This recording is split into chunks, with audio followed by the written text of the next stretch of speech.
शेतशिवारातील डौलदार पिकांवरती आता अळ्यांचा डोळा करतायत पिकांचं नुकसान।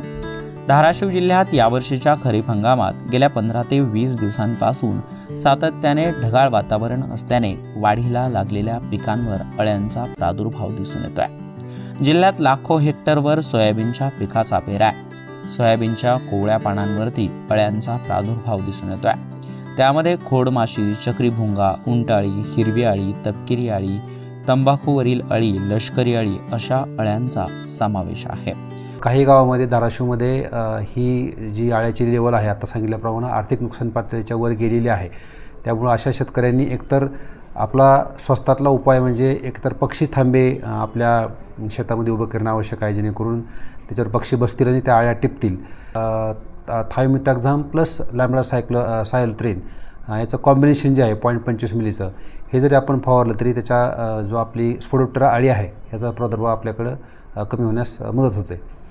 ही अशा वेगवेगळ्या किडी येण्याची शक्यता आहे, परंतु आत्ता सांगितल्याप्रमाणे जर आपण एकात्मिक व्यवस्थापन केलं म्हणजे पक्षी थांबे असतील किंवा आपल्याकडं कामगंध सापळे आहेत ज्याच्या माध्यमातून आपल्याकडे किती अळीचा प्रादुर्भाव झालेला आहे, त्यात पतंग जे साठतात त्याच्यावरून आपण ते ठरवू शकतो।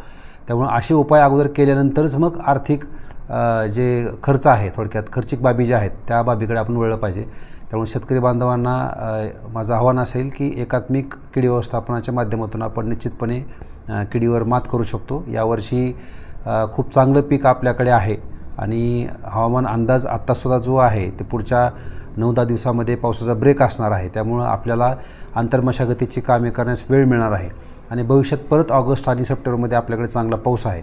त्यामुळे निश्चितपणे यावर्षी चांगलं पिकं येतील, फक्त आपण थोडी काळजी घेणं आवश्यक आहे। सोयाबीन पिकावरील पाने खाणाऱ्या अळ्यांच्या स्पोडोप्टेरा, उंटाळी, केसाळ अळी, घाटे अळी आदी अळी व कीड रोगांच्या व्यवस्थापनासाठी क्विनॉलफॉस 25% EC 20 मिली किंवा लॅम्बडा सायलोथ्रिन 4.9% CS 6 ग्रॅम किंवा क्लोरॅन्ट्रिनिलिप्रोल 18.5% SC 3 मिली यापैकी एका कीटकनाशकाची प्रति 10 लिटर पाण्यात मिसळून स्वच्छ वातावरणामध्ये फवारणी करावी।